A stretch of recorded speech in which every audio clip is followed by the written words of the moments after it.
Hello and welcome to my channel. In this video I'll be showing you guys my second round of the SRK Junior Karting Championship.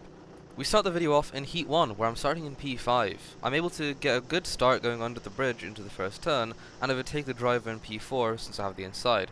However, he then goes for an overtake down the bridge when he is nowhere near alongside. This loses me all my positions and drops me to last. I don't know, maybe I should have turned in a bit later, but I didn't expect him to still go for that after he was fully behind me. Tell me what you think in the comments. Now that I'm in 10th and last position, I think it's time to try a comeback drive. In practice, I actually had a lot of pace in this day, so I was confident I could make up at least some positions. Let's see how it goes. After about 3 laps, I catch up to these 2 battling drivers ahead. This is good, but there's still a gap to me in the next one, which is then closed right up, as in the braking zone of the next hairpin, I close up significantly, which then allows me to go up his inside going down the bridge.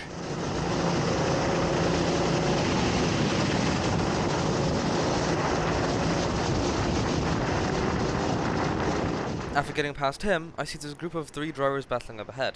This allows me to catch right back up, going through turn 4 and up to the hairpin. Going up to the hairpin, I actually take my normal inside line without actually expecting to try and overtake anyone. However, Ruben bumps into the driver ahead, which then slows him down, so I try to go up his inside. He keeps the outside, tries to go for tight for the next hairpin, however it goes wide after not braking enough and I get the cut back to get the position right there and there. Now, there are 2 more drivers who are still close enough for me to potentially catch them, and I'm hoping to actually gain those positions since it would then make my day not as bad. Going out turn 4, I see I'm relatively closing in on William Mark up ahead, and going to the hairpin, I see a break a little bit later, so I try to go up his inside. He keeps the outside and goes tight for the next hairpin like Ruben, however this time he brakes enough so I don't get the cut back on him. Instead, I just sit behind him and try to wait for another opportunity.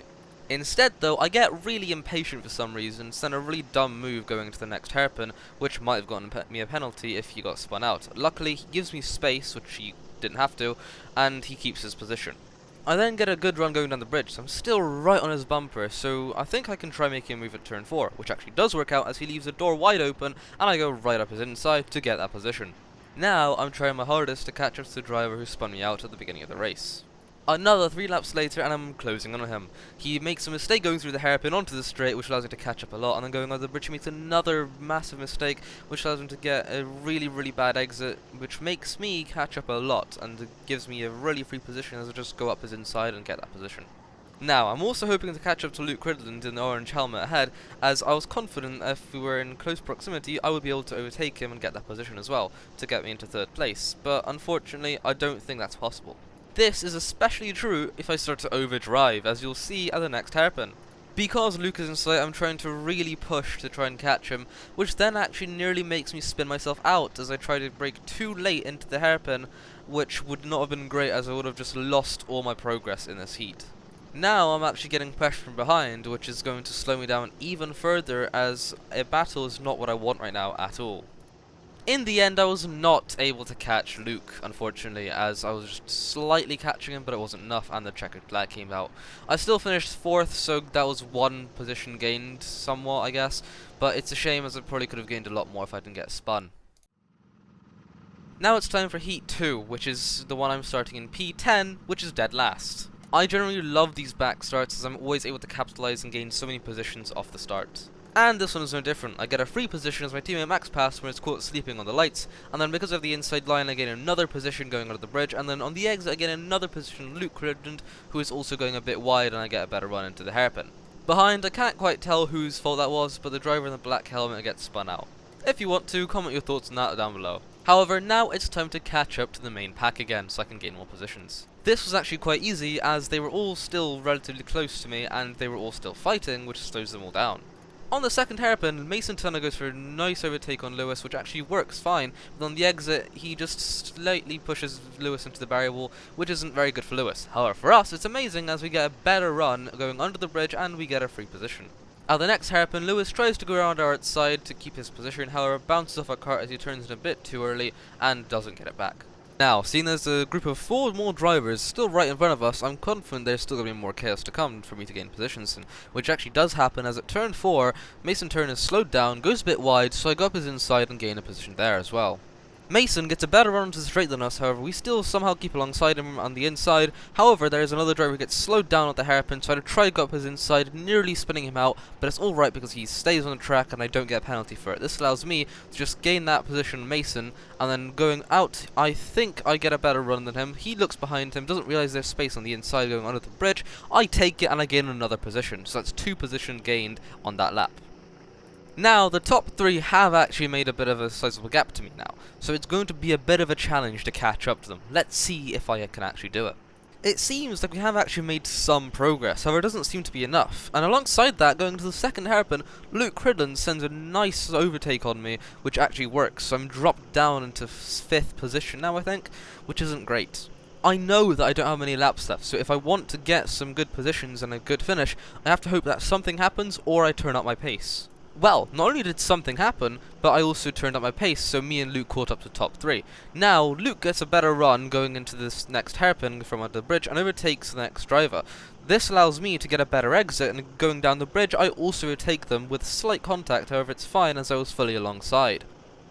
However, now the bad thing is that the top 3 have yet again escaped. This time I'm 4th, and I need to catch up to Luke, Howie, and Anthony Roberts, which is no easy feat. Unless they're doing what they're doing now and going 3 wide into the next hairpin. If they keep that up, I might get first place without even having to do anything. Unfortunately for us, nothing big happens, other than Luke getting a nice double overtake into P1.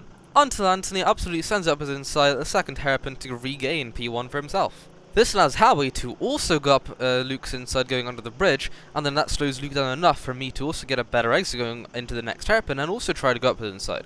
Unfortunately for me though, it doesn't work as he keeps the inside going down the bridge and I stay in P4. However, now Luke tries something interesting. He tries to go left of Howie before the turn 4, and it doesn't work as he spins out Howie, who doesn't know he was there, and then that just gives me a free P3. Even though I do feel bad for Howie, I am still grateful to Luke for giving me that P3, especially since, at the end of the race, unbeknownst to me, Luke and Anthony had penalties. This allowed me to get a P1 in this heat, which helped me greatly throughout the day, so yeah, I'm really happy with that. This is also where I finish in the race on track in P3, as I wasn't able to actually catch up properly to Luke or Anthony to actually have a battle with them. So yeah, a nice last to first is always welcome.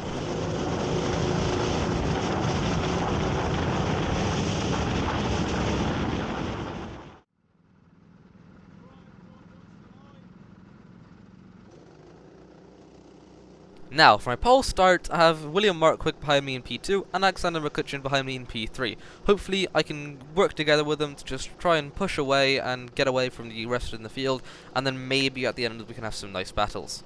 As I look behind on the straight, I notice that I have actually a nice gap already, but my kart doesn't sound quite right. The engine sounds a bit more muffled and heavier than the other karts I've driven today, so maybe this is a signal that it might not have some great straight line speed, I must say. This tractor sounding kart is actually handling pretty fine. The brakes and steering are all perfectly alright, and I'm enjoying using it. However, the engine, when I'm accelerating from low speed corners like hairpins onto straights, it just doesn't feel like it has enough bottom end that I need, which is not a good sign at all. However, of course, while I'm driving, all I have to focus on is actually driving the kart. If I worry about how it's handling, how it's going to be, then I'll start actually driving worse, probably, and I just don't need that bad mentality then. Especially in this heat. Now, fortunately for me, this heat was actually quite a boring one.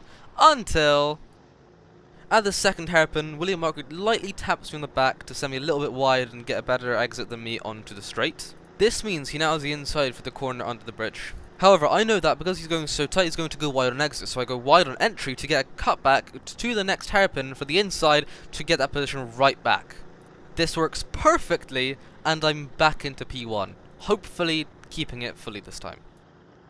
And yes, I do. I come over the line in P1 for the second time out of my 3 heats today. Okay then, it is now time for the A final, in which I'm starting P3. This is a great position as I'm already in a podium position and I'm on the inside. As the race starts, I am hoping to get into P2 against my teammate Jack immediately. However, he covers it off well, coming right across in front of me to keep his own P2. Good news is though that I myself don't get overtaken, so I stay in P3. So far in this race, everything is alright, nothing evidently wrong, as me and Jack are just hoping to try and work together to catch João Castro in P1, and I'm not planning to try and overtake him that quickly or attack him aggressively at all. The only issue is that, as you may or may not see, the track is now quite dark. It's a bit lighter on camera, I think, but you might notice that the clubhouse, or main building, is really bright compared to the other heats. This is because my heats are quite early compared to other drivers, and because this is the last race of the day, I am racing in quite dark conditions. So this, combined with the water and mud on my visor, which coats my visor throughout the race, I will be eventually driving blind and barely seeing anything other than slight blurs which are telling me where I'm going.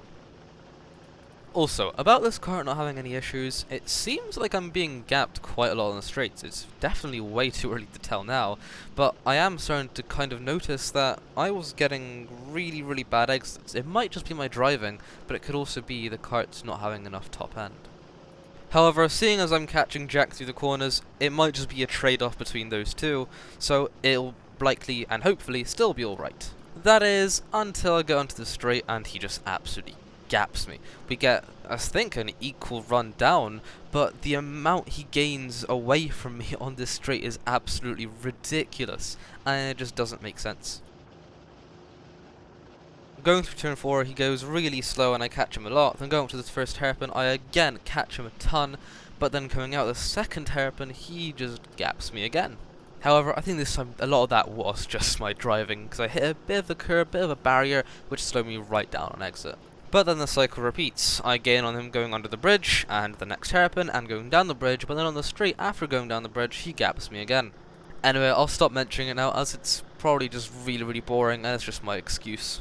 Good thing is I'm able to keep up with him. This is because through the corners I seem much faster. This means that if I set up a nice section that's good and I'm able to overtake him there, I'll be able to get into P2. This is my goal now, as my sight is on P2 instead of P1, as Zhao has just driven off. His kart seems an absolute rocket, and there's nothing I can do about that now, as I'm still stuck behind Jack.